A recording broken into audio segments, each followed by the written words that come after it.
السلام علیکم ورحمۃ اللہ وبرکاتہ۔ آج ہم سورۃ بقرہ کی آیت نمبر 189 سے 195 آیات تک کا مطالعہ کریں گے۔ چلیں ہم شروع کرتے ہیں۔ اعوذ باللہ من الشیطان الرجیم، بسم اللہ الرحمن الرحیم۔ یسألونک، وہ سوال کرتے ہیں آپ سے، عن الاہلہ، نے چاند کے بارے میں، کل کہہ دیجئے، وہ مواقیت، اوقات مقررہ ہیں، للناسی، لوگوں کے لیے، والحج، اور حج کے، ولیس، اور نہیں ہے، البر، نیکی، بان، یہ کہ، تأتوا، تم آؤ، البیوت، گھروں میں، من ظہورہا، اس کی پچھلی طرف سے، ولکن البر، لیکن نیکی یہ ہے، من اتقی، جو تقوی اختیار کرے، واتوا، اور آؤ، البیوت، گھروں میں، من ابوابہا، اس کے دروازوں سے، واتقوا اللہ، اور تم ڈرو اللہ سے، لعلکم تفلحون، تاکہ تم فلاح پا جاؤ۔ پہلی اور دوسری رات کے چاند کو حلال کہا جاتا ہے۔ لوگوں نے چاند کے گھٹنے بڑھنے کی حکمت دریافت کی تو اللہ تعالیٰ نے جواب دیا کہ چاند ہر ماہ ہلال کی صورت میں نمودار ہوتا ہے، پھر وہ 14ویں کو پورا بدر ہو جاتا ہے، آخری رات بالکل غائب ہو جاتا ہے، پھر دوبارہ نیچاند کی صورت میں نمودار ہو جاتا ہے، جس سے شہروں اور بستیوں کے علاوہ صحراؤں اور سمندروں میں رہنے والوں کو بھی معلوم ہو جاتا ہے کہ نیا مہینہ شروع ہو جاتا ہے۔ اس کے حساب سے وقت اور تاریخ معلوم کرنا دنیا کے ہر حصے میں رہنے والوں کے لیے ممکن نہیں تھا، اس لیے اللہ تعالیٰ نے بدلنے والے چاندوں کو بطور کیلنڈر جو تھا وہ مقرر فرمایا۔ حج، کفارہ، معاملات، طلاق، وفات کی عدت چاند کے لحاظ سے ہی مقرر فرمائی۔ ولیس البر، یعنی حج کا ذکر آیا تو ایام حج میں جاہلیت کی ایک رسم کا رد فرمایا۔ حضرت برا فرماتے ہیں کہ یہ آیت ہمارے بارے میں نازل ہوئی، انصار جب حج کرتے تھے تو پھر واپسی پر جب آتے تھے تو اپنے گھروں کے دروازوں سے نہیں داخل ہوتے تھے بلکہ گھروں کے پیچھے سے آتے تھے، تو پھر اللہ تعالیٰ نے اس پر یہ آیت جو تھی وہ اتاری تھی۔ وَقَاتِلُوا، اور جنگ کرو، فی سبیل اللہ، اللہ کے راستے میں، الذین، ان لوگوں سے جو، یقاتلونکم، جنگ کرتے ہیں تم سے، ولا تعتدوا، اور نہ تم زیادتی کرو، ان اللہ، بے شک اللہ تعالیٰ، لا یحب، نہیں پسند کرتے، المعتدین، زیادتی کرنے والوں کو۔ مسلمان جو تھے وہ عمرہ کے لیے جب آئے تھے تو کفار جو تھے وہ لڑائی پر آمادہ ہو گئے تھے۔ حج کے بیان کے ساتھ لڑائی کی جو حکمت تھی وہ اس مناسبت سے آئی ہے۔ اس سے پہلے اللہ تعالیٰ نے روزے کا ذکر فرمایا تھا، اب جہاد کا ذکر فرمایا ہے۔ روزہ اور جہاد میں ایک مناسبت ہے کیونکہ دونوں میں دنیا کو ترک کرنا پڑتا ہے۔ بعض علماء نے کہا ہے کہ یہ پہلی آیت ہے جس میں مسلمانوں کو کفار کے خلاف جہاد کرنے کا حکم دیا ہے اور یہ پابندی لگائی ہے کہ جب تم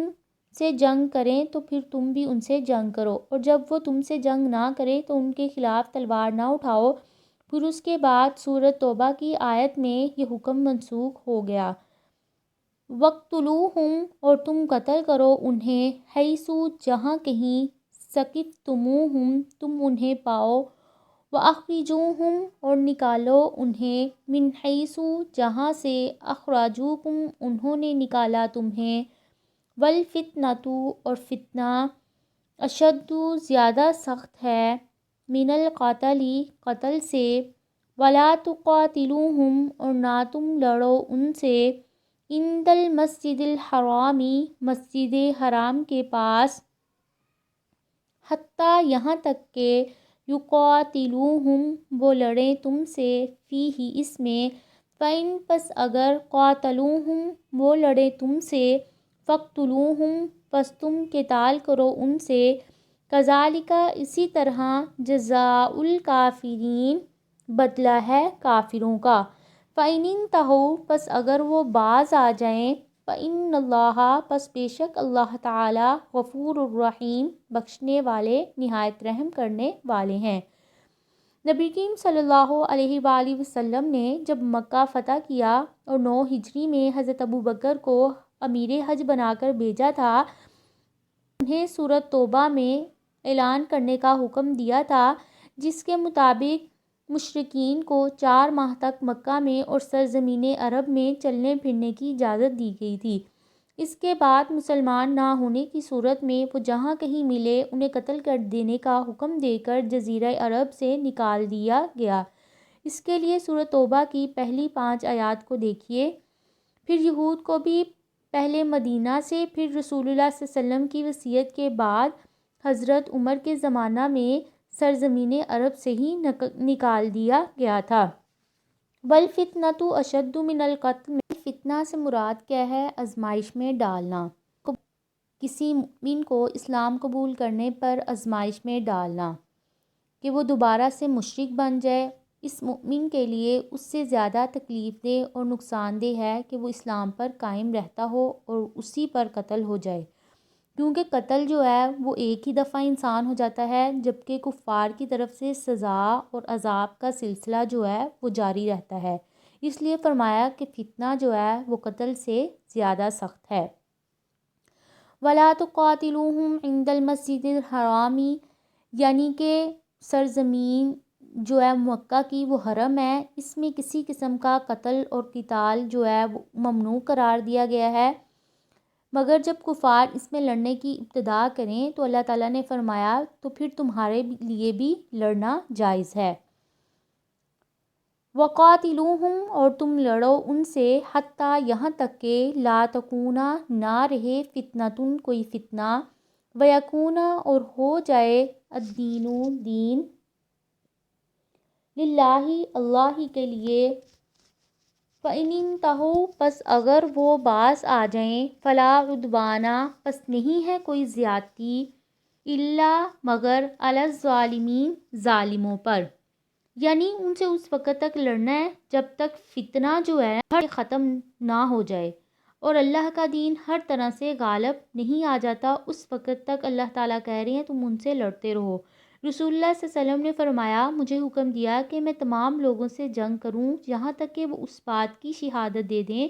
کہ اللہ کے سوا کوئی معبود نہیں ہے۔ الشہر الحرام، حرمت والے مہینے، بالشہر الحرامی، حرمت والے مہینے کے بدلے ہیں، والحرمات، اور حرمتوں کا، قصاص، بدلہ ہے، فمن اعتدی، پس جو کوئی زیادتی کرے، علیکم، تم پر، فاعتدوا، پس تم بھی زیادتی کرو، علیہ، اس پر، بمثل، اسی کی طرح، ما اعتدی، جیسی اس نے زیادتی کی، علیکم، تم پر، واتقوا اللہ، اور تم ڈرو اللہ تعالیٰ سے، واعلموا، اور تم جان لو، ان اللہ، بے شک اللہ تعالیٰ، مع المتقین، متقی لوگوں کے ساتھ ہے۔ نبی کریم صلی اللہ علیہ وسلم جب ذوالقعدہ